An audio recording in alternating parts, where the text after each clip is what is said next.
J'avais 22 ans quand c'est arrivé. Je venais tout juste d'obtenir mon diplôme universitaire. J'étais entre deux boulots et je faisais des petits boulots dans ma petite ville, comme du babysitting, des ménages, des courses, bref, tout ce qui était rémunéré. Une femme que j'ai aimée m'a recommandé à un ami de ses voisins, un certain Craig. Il m'a appelé un après-midi pour m'expliquer qu'il partait en voyage pendant une semaine et qu'il avait besoin de quelqu'un pour garder son Golden Retriever, Max. Il m'a dit que Max était un chien anxieux qui aimait mieux que quelqu'un passe la nuit chez lui plutôt que de simplement le nourrir. Et comme il proposait un salaire un peu plus élevé que d'habitude, j'ai accepté. J'ai rencontré Craig 2 jours plus tard. Il avait la quarantaine avancée, était grand, portait des lunettes à monture métallique et un coupe-vent. Rien chez lui ne semblait étrange au premier abord. Peut-être un peu trop amical, mais pas effrayant. Sa maison était à la sortie de la ville, nichée dans un bois. L'endroit était agréable, mais un peu vieillot, avec ses tapis beiges et ses rideaux à fleurs. Craig m'a tout expliqué. À quelle fréquence laisser Max sortir, où se trouvait le double des clés, quels articles du réfrigérateur je pouvais utiliser. Il m'a dit que je pouvais loger dans la chambre d'amis, juste à côté du salon, au rez-de-chaussée. J'ai commencé un lundi. Les 2 premières nuits se sont déroulées normalement. J'ai regardé la télévision dans le salon, puis j'ai emmené Max faire ses promenades du soir, et j'ai dormi dans la chambre d'amis, blotti au pied du lit. C'est la 3e nuit que les choses ont mal tourné. J'étais assise sur le lit, à consulter mon téléphone, quand j'ai remarqué quelque chose d'étrange. Sur la commode en face du lit, à côté d'une petite lampe, se trouvait un réveil numérique. Je me souviens avoir trouvé qu'il ne s'harmonisait pas avec le reste de la pièce. Il avait l'air plus récent, en plastique noir, avec un écran LED bleu vif, mais tout le reste de la pièce semblait appartenir au début des années 2000. Je ne sais pas ce qui m'a attiré. Peut-être était-ce la façon dont la lumière de la lampe éclairait son devant. Mais en me penchant, j'ai remarqué un petit trou noir parfaitement rond, au-dessus des chiffres. Au début, j'ai cru que c'était juste un capteur, mais j'ai ensuite remarqué l'angle. Le minuscule trou pointait directement vers le lit. Mon estomac s'est noué. J'avais déjà lu des histoires de caméras cachées et de réveils, mais je n'en avais jamais vu un en vrai. Mon esprit s'est mis à tourner. Je l'ai ramassé et il était plus lourd que prévu, avec un léger bourdonnement à l'intérieur, comme un petit ventilateur. Je l'ai tourné vers moi et j'ai regardé droit dans le trou. C'est alors que Max, qui était allongé près de la porte, a soudainement levé la tête et s'est mis à gémir. Ça venait d'ailleurs dans la maison. Pas de la porte d'entrée, mais plus profondément à l'intérieur. J'ai entendu le bruit caractéristique d'une porte qui se ferme. Tous mes poils se sont dressés. Craig n'était pas censé rentrer avant dimanche, et on n'était que mercredi soir.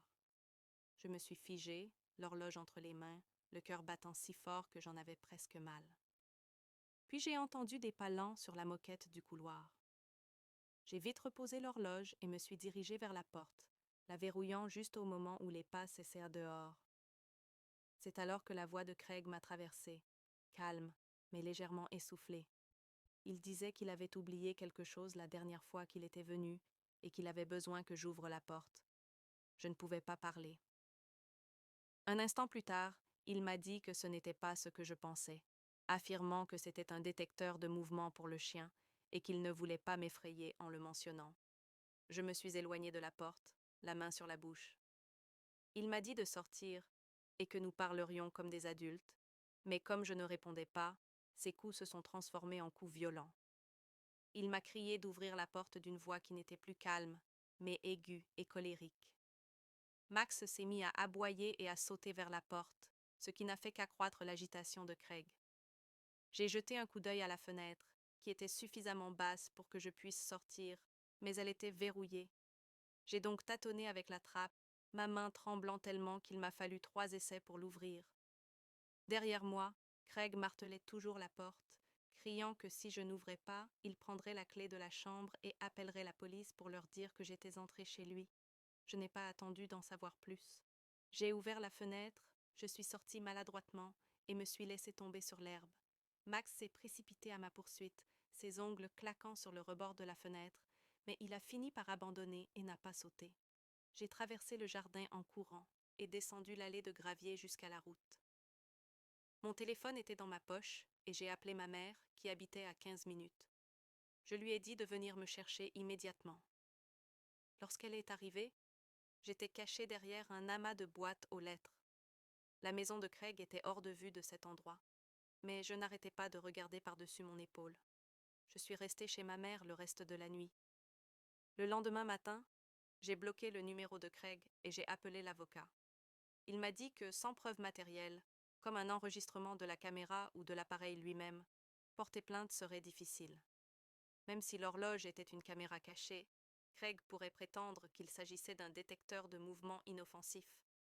Et sans preuve, ce serait ma parole contre la sienne. J'ai voulu y retourner et la prendre en photo, mais mon avocat m'a fortement déconseillé de retourner seul à la maison, et l'idée de revoir Craig me donnait la chair de poule. Alors rien ne lui est arrivé. Je n'ai jamais été payée pour les 3 nuits passées là-bas. La femme qui m'avait recommandé a cessé de répondre à mes messages, et je n'ai jamais su si elle savait quelque chose de lui. Pendant des semaines, j'ai fait des cauchemars où je me réveillais et voyais un objectif de caméra m'observer de l'autre côté de la pièce. J'ai commencé à vérifier chaque horloge, détecteur de fumée et cadre photo de mon propre appartement. Et je repense encore à ce moment où j'ai regardé cette petite lentille noire et au bruit de la porte qui s'est refermée quelque part derrière moi, dans une maison que je croyais vide. Ce qui me laisse penser qu'il était peut-être là depuis le début, à m'observer à travers cette caméra. J'ai réservé ce Airbnb fin septembre, une semaine avant que ma copine Emma et moi ne prévoyions de passer quelques jours chez eux. Sa sœur habitait dans une petite ville à environ 3 heures de chez nous. Je l'avais choisie parce qu'elle était bon marché, assez proche de chez sa sœur, avait de bons avis et semblait chaleureuse sur les photos de l'annonce. Une vieille maison à 2 étages, avec une véranda panoramique, un éclairage jaune chaleureux dans le salon, du parquet qui lui donnait une atmosphère de conte de fées, et un petit détail dans la description auquel je n'avais pas prêté attention à l'époque. Une note indiquant aux invités que le débarras du sous-sol était interdit. J'avais séjourné dans des endroits où les propriétaires fermaient certaines zones à clé. Il est assez courant qu'ils entreposent leurs effets personnels quelque part, donc cela ne me semblait pas important. Mais lorsque nous sommes arrivés dans l'allée juste avant le coucher du soleil le premier soir, la maison semblait un peu plus défraîchie que sur les photos. Et le fait qu'elle soit isolée, avec une seule autre maison en vue à bonne distance, entourée d'une rangée d'arbres sombres et d'une route étroite qui y menait, avait quelque chose qui m'a fait réfléchir à 2 fois. L'hôte, Alan, nous attendait sur la véranda avant même que nous soyons sortis de la voiture.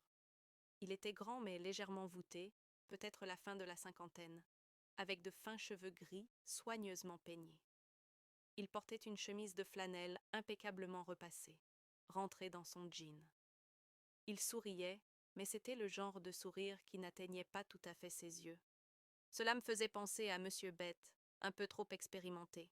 Son regard s'attarda un peu trop longtemps sur nous lorsque nous nous serrâmes la main. Et bien que sa voix fût assez amicale, une fermeté subtile se fit sentir lorsqu'il commença à nous faire visiter les lieux. Il nous fit franchir la porte d'entrée et déboucher sur un couloir qui sentait légèrement la poussière et quelque chose de sucré, presque la cire de bougie, même si je n'en voyais aucune. Le salon était équipé d'un grand canapé face à une vieille télévision. La cuisine paraissait propre mais démodée. Et quand nous montâmes à l'étage, la chambre individuelle comportait un grand lit sous un ventilateur de plafond et une petite commode avec un miroir. Puis, lorsqu'il redescendit, Al-Alain s'arrêta devant une porte près de la cuisine et tapota un lourd cadenas qui y était accroché. Il nous annonça d'un ton plus autoritaire que cette porte restait verrouillée, que c'était son espace de rangement et que nous n'avions aucune raison d'y descendre. Il ne sourit pas cette fois. Il se contenta de nous indiquer où se trouvaient les serviettes supplémentaires dans la salle de bain avant de nous souhaiter un agréable séjour et de sortir. Après son départ, Emma et moi avons déballé nos affaires, préparé du thé et nous sommes assis un moment sur la véranda, écoutant les grillons et le bruissement occasionnel des feuilles dans les arbres. Au moment de nous coucher, le silence était presque inquiétant. Pas de circulation, pas de voix lointaine, juste un silence absolu. Peu après minuit, j'ai cru entendre un léger bruit sourd en contrebas. Je me suis arrêtée pour écouter, mais il n'est pas revenu. Alors je me suis dit que c'était probablement la maison qui se tassait. Le lendemain matin, nous avons pris notre petit déjeuner en ville, fait quelques boutiques et retrouvé la sœur d'Emma pour le déjeuner. Nous sommes restés dehors jusqu'à la tombée de la nuit, puis nous sommes rentrés à la maison préparer le dîner et regarder un film. Vers 2 heures du matin, je me suis réveillée pour aller aux toilettes. En retournant vers la chambre, je me suis figée à mi-hauteur de l'escalier lorsque j'ai entendu un bruit de traînement provenant du sous-sol, comme un objet lourd qu'on tire sur un sol rugueux. Cela a duré environ 5 secondes, puis s'est arrêté, puis a repris. J'ai d'abord pensé qu'Alan était peut-être revenu chercher quelque chose, mais il nous avait dit qu'il ne serait pas là du tout pendant notre séjour. Je suis restée là à écouter jusqu'à ce que le bruit s'arrête, puis je suis allée dans la chambre et j'ai demandé à Emma à voix basse si elle était réveillée. Elle a répondu que oui et qu'elle l'avait entendu aussi. Nous sommes restés éveillés une demi-heure de plus, mais le bruit n'est pas revenu. La deuxième nuit a été pire. Nous avions passé la journée à marcher et étions épuisés, mais vers 2h30, les bruits ont recommencé. Pas de traînement cette fois, mais des pas. 4 ou 5 d'affilée, puis une pause, puis 3 autres. Chaque pause durait suffisamment longtemps pour me faire croire que la personne ou la chose écoutait. Emma murmura qu'elle avait cru entendre une respiration entre les marches. Mon cœur battait fort, mais je ne voulais pas me lever et risquer de faire du bruit. Nous sommes donc restés allongés là, les yeux grands ouverts, à fixer le plafond jusqu'au matin. Le troisième matin, l'atmosphère dans la maison semblait différente. Nous sortions encore et faisions des activités touristiques, mais à chaque retour, c'était comme une lourdeur qui s'installait dans les pièces. Je décidai de vérifier la porte du sous-sol pendant la journée.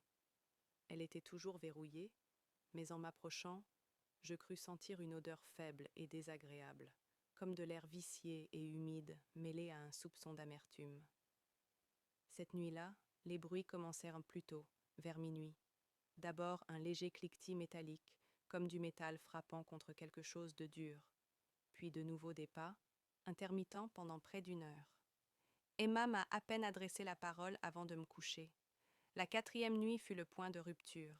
Alors qu'elle se préparait à aller se coucher, Emma s'arrêta de se brosser les cheveux et me demanda si le détecteur de fumée au-dessus du lit avait l'air bizarre. Au début, je ne le remarquai pas, mais en montant sur le lit pour l'observer de plus près, je vis un petit point noir parfaitement rond au milieu, plus brillant que le plastique environnant. Un mauvais pressentiment me saisit aussitôt. J'attrapai une chaise, dévissa le détecteur, et à l'intérieur se trouvait une petite caméra à pile avec sa lumière verte allumée.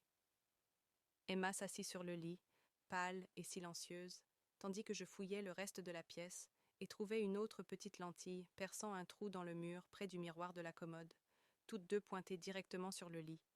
C'en était fini. Nous fourrâmes nos affaires dans nos sacs sans prendre la peine de les plier et quittâmes la maison sans parler à l'hôte, nous rendant à la station-service la plus proche pour appeler la police. 2 policiers nous y attendirent. Nous leur expliquâmes tout, les bruits, les caméras, le sous-sol verrouillé, et ils nous suivirent jusqu'à la maison. La porte d'entrée était déverrouillée. Techniquement, nous étions toujours autorisés à entrer, car nous avions payé pour 4 jours. La police nous a suivis à l'intérieur et a saisi toutes les preuves, y compris les caméras, je suppose, les cartes mémoire et tout le matériel d'enregistrement qu'ils ont pu trouver. Ils ont également recueilli notre déposition en détail, nous demandant si des événements étranges s'étaient produits pendant notre séjour. C'est à ce moment-là que nous avons mentionné avoir entendu des bruits étranges provenant du sous-sol les 2 nuits. Lorsque nous leur avons montré la porte du sous-sol, nous avons été choqués de constater qu'elle était maintenant grande ouverte, mais qu'il faisait noir en bas. Nous leur avons expliqué que cette porte était verrouillée auparavant et que l'hôte hésitait à ne pas y descendre. Les policiers sont donc descendus pour enquêter. Quelques instants plus tard, nous avons entendu des voix qui s'élevaient. Il y avait une sorte d'agitation en bas, et nous avons rapidement compris ce qui se passait. Les policiers nous ont alors appelés et nous ont demandé si c'était l'hôte. Et à notre grande horreur, c'était Alan. Il se cachait apparemment dans un placard du sous-sol. Dans ce placard se trouvait un moniteur, dont nous ne pouvions que supposer qu'il recevait les images du sous-sol. La police a également saisi cela. Alan a été arrêté presque immédiatement et inculpé par l'État pour violation de domicile et atteinte à la vie privée. Nous n'avons pas eu à témoigner au tribunal. La police a simplement transmis nos déclarations au procureur. Je pense qu'Airbnb nous a soudoyés avec un bon d'achat dans l'espoir que nous ne parlions pas de notre mauvaise expérience. Nous avons évidemment accepté le bon, mais cela ne nous a pas empêchés de raconter cette horrible expérience. Cela a eu un impact durable sur Emma et moi. Nous ne faisons plus confiance aux locations ni aux Airbnb et ces derniers temps, nous nous concentrons sur les hôtels. Musique. Je m'appelle Joe et c'est arrivé il y a environ une semaine. Je vis dans un appartement de 2 chambres avec mon colocataire Eric. Je ne le connaissais pas avant d'emménager. Nous nous sommes rencontrés via un groupe de logement sur Facebook. Il avait l'air plutôt normal.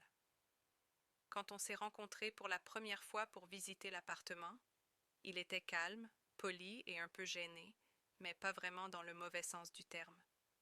À l'époque, je pensais que ce serait une bonne chose, car je ne cherchais pas un meilleur ami, juste quelqu'un d'assez responsable pour m'aider à payer le loyer sans tout saccager. Les premiers mois, ça allait. Nos horaires étaient différents. Je travaillais de 9 à 17 heures et il travaillait dans un entrepôt de nuit. Du coup, je le voyais à peine. La plupart du temps, quand je partais le matin, sa porte était fermée. Et le soir, quand je rentrais, il était généralement parti. On se croisait 1 ou 2 fois par semaine, généralement pour échanger quelques mots dans la cuisine ou le salon. Ce n'était rien de spécial, mais ça fonctionnait. Puis j'ai commencé à remarquer des petits détails dans ma chambre qui me mettaient mal à l'aise. La première fois, je suis rentrée tard et j'ai vu que la porte de mon placard était ouverte. D'habitude, je la garde fermée parce que je n'aime pas voir mes vêtements dépassés, mais je me suis dit que je l'avais peut-être laissée ainsi ce matin-là. Quelques jours plus tard, j'ai remarqué que ma chaise de bureau était légèrement orientée vers le lit. Je ne m'y assois jamais comme ça. Je l'ai encore balayée d'un revers de main, pensant que je n'y prêtais peut-être pas attention. Pourtant, cela m'a donné une drôle de sensation au ventre, comme si quelqu'un était entré dans ma chambre. Un samedi matin, alors que je faisais le ménage, j'ai essuyé les étagères, dépoussiéré, puis commencé à nettoyer la fenêtre. C'est là que je l'ai vue. Dans le coin, là où le mur rejoignait le plafond, il y avait un petit point noir.